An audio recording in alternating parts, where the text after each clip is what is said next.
Fala pessoal, tudo certinho?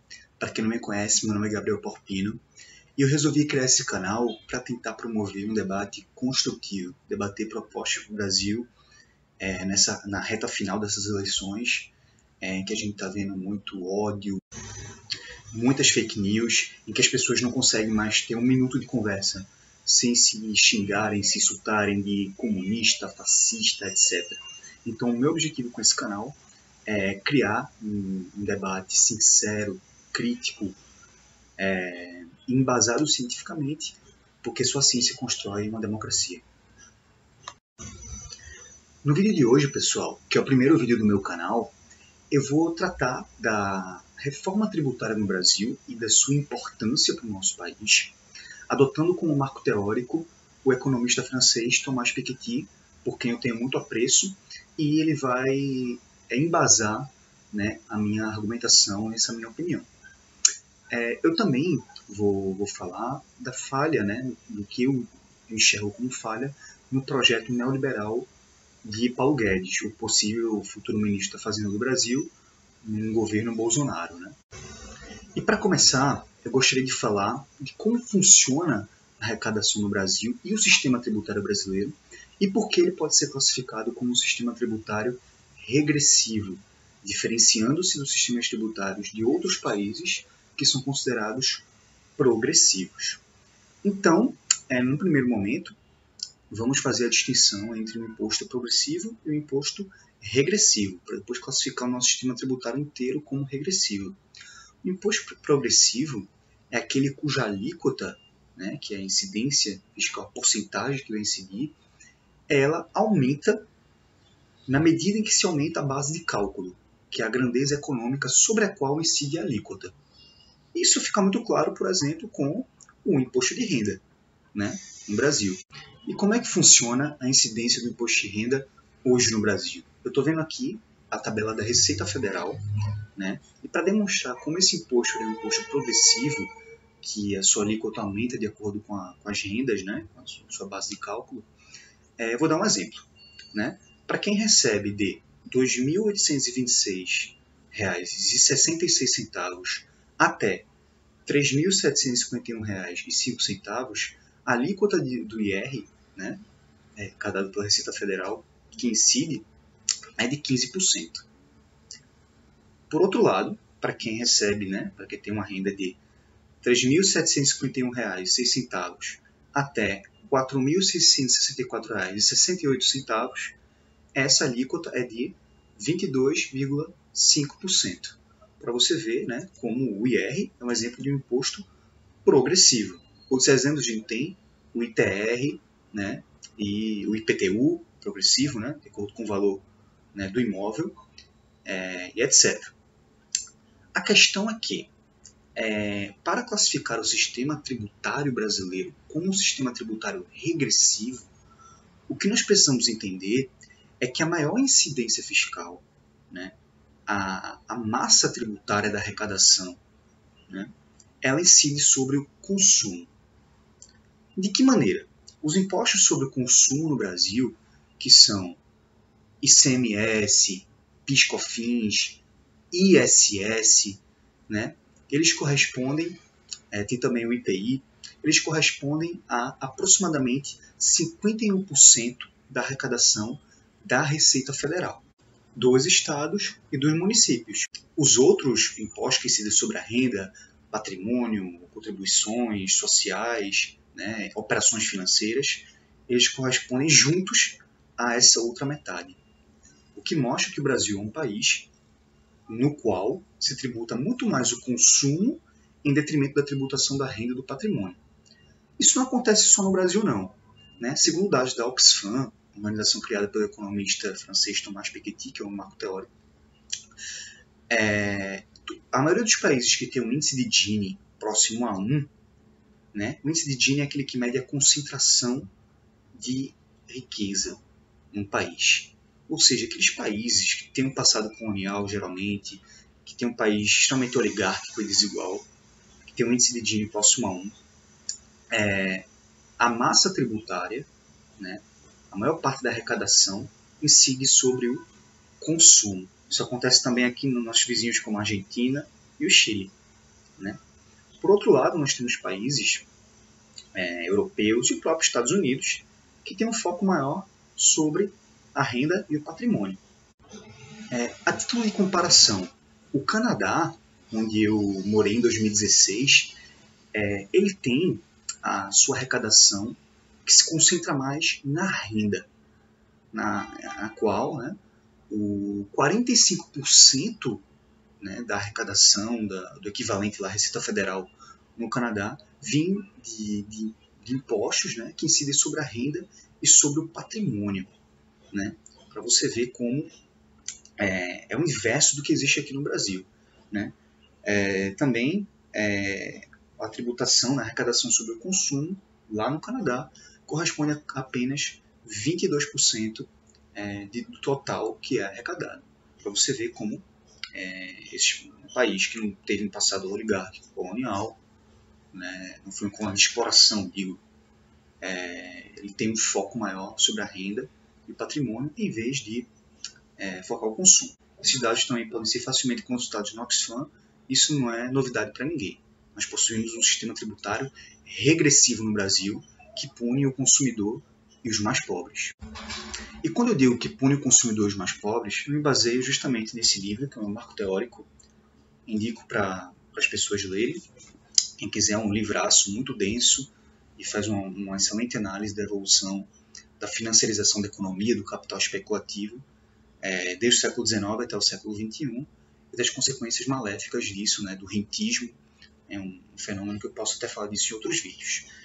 Mas, voltando à questão tributária, né, em si, o 10% da população mais pobre no Brasil gasta 32% da sua renda com consumo, enquanto que o inverso, 10% da população mais rica do Brasil gasta apenas 20%.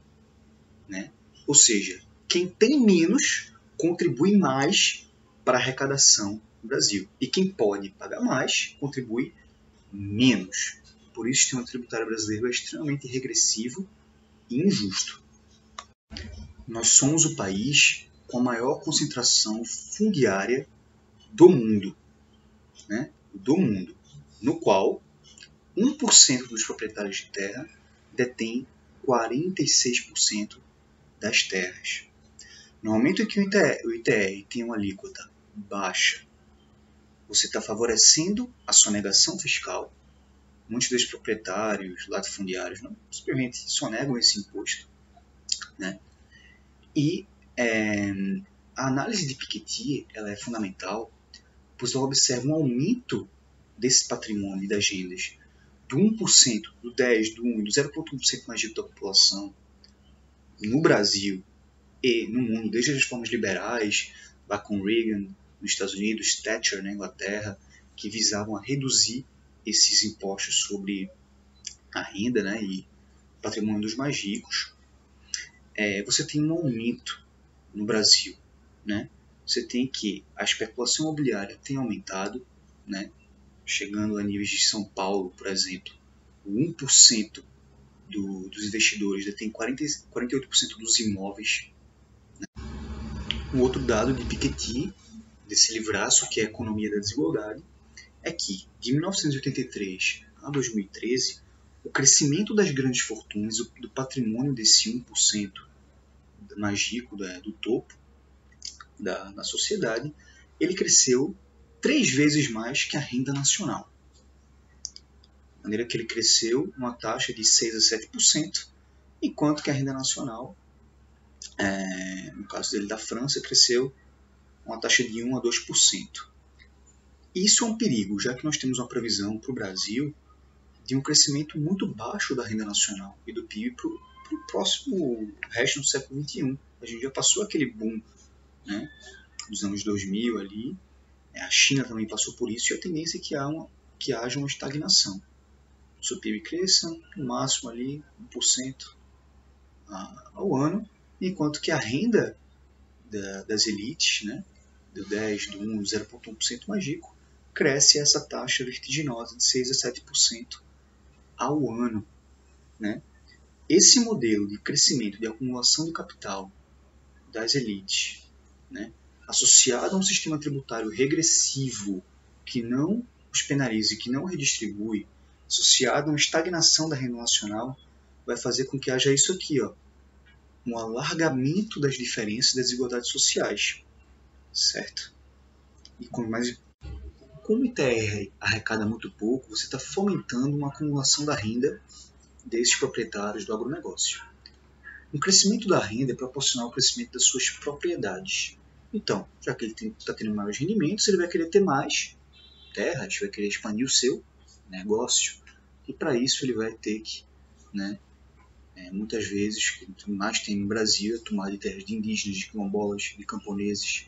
Você está mantendo um modelo de economia agroexportador, monocultura, soja, para ficar alimentando boi na China, sem nenhuma compensação social interna para o país, né? O minifúndio do Centro-Oeste não sobrevive no Brasil, né? Então, a gente tem que fazer já, né, a reforma agrária, que é outro tema, mas posso deixar para outro vídeo, mas sim essa reforma tributária que aumente a incidência fiscal nessas propriedades, né, para evitar justamente também fazendo com que o imposto não só tenha a sua função de arrecadação financeira, mas também cumpra a sua função social, né? Assim como em relação à propriedade, existe sua função social constitucional no artigo 5º da Constituição. E aí, agora vamos concentrar no projeto, né, neoliberal de Paulo Guedes. O Paulo Guedes, pessoal, é um cara que tem formação em economia aqui no Brasil e depois ele foi fazer uma pós-graduação lá nos Estados Unidos, em Chicago, né? A escola de Chicago ela é muito conhecida, né, a nível internacional por formar economistas neoliberais, por ter essa veia, né, essa inclinação mais neoliberal, como o Milton Friedman, né, que é de lá. Além disso, né, em entrevista ao Globo News, Paulo Guedes falou do seu programa de privatizações, né, visando sempre com aquele argumento da dívida pública, que já é 50% do PIB brasileiro, vamos vender os ativos da União, né, com algumas empresas estatais estratégicas, como a Petrobras, a Eletrobras, entre outras, que segundo ele arrecadariam aí, daria 400 bilhões. A dívida pública, né, do Brasil chega a metade do PIB, né, daria ali para 1 trilhão para cima. Então isso não vai resolver o problema da dívida pública, né, além de que são setores estratégicos, né, como o petróleo, qual eu discordo da privatização desse setor, mas essa é outra discussão, fica para outro vídeo. A grande crítica desse vídeo é o seguinte: por que sempre vamos punir o gasto? Vamos cortar no gasto. Do gerão liberal, pega isso, a despesa. Enquanto não olhamos para o lado da receita. O que nós poderíamos arrecadar mais de um patrimônio de 1%, 10%, 0,1% mais rico, que só tem crescido nos últimos anos, né, no país. Aumentar a alíquota do ITR, reinstituir o imposto sobre lucros e dividendos no Brasil, que foi abolido em 95, que no cálculo da Receita Federal geraria receitas da ordem de 60 bilhões por ano. Discutir o imposto sobre grandes fortunas, né, questão que já está previsto na Constituição, mas espera uma lei complementar para ser efetivado. Simplificar os tributos sobre o consumo. O projeto de Ciro, né, Ciro Gomes, era justamente fazer algo parecido com o que tem na França. Lá eles têm um imposto chamado Imposto sobre Valor Agregado, Taxe sur la valeur ajoutée, que eles falam, que é um imposto único sobre o consumo, aliviando, né, dos consumidores os mais pobres. Outra proposta, a gente rever essa alíquota do nosso imposto sobre herança, que é ínfima no Brasil, vai de 4% a 8%, né, enquanto que nos Estados Unidos chega até mais de 20%. É necessário que a gente deixe de enxergar a redução do Estado, o congelamento do gasto público, como uma solução para tudo, enquanto nós poderíamos gerar muitas receitas apenas pela tributação do patrimônio das rendas de uma elite que vive de capital improdutivo, que é como já acontece nos países desenvolvidos ao redor do mundo, fazendo com que o imposto não só cumpra a sua função financeira de arrecadação, como também cumpra a sua função social. Muito obrigado.